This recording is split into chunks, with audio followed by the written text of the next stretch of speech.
Good morning. Assalamu alaikum. How are you all? I hope you all fine and good. So let's start. Subject your math and topic your write missing numbers backward 100 to 51. So now let's. This number is 100. 100 के बाद क्या आता है? 99. And this number is 98. 98 के बाद 97. 96 के बाद 95. 94 के बाद 93. 92.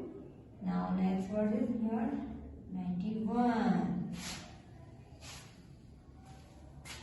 90 के बाद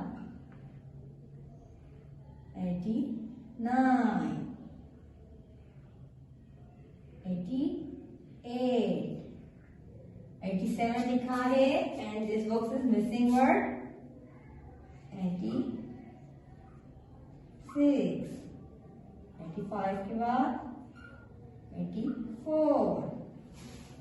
83 के बाद 82. This number is 81. 80. 79. 77. 75. 74 के बाद 73. 71. 70 के बाद क्या आएगा?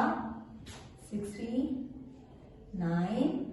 68. 67 के बाद 66. 65 के बाद 64.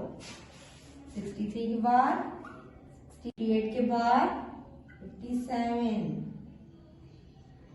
56 के बाद 55. 54 after 53. 52. Now last word is 51. Thank you. Allah Hafiz.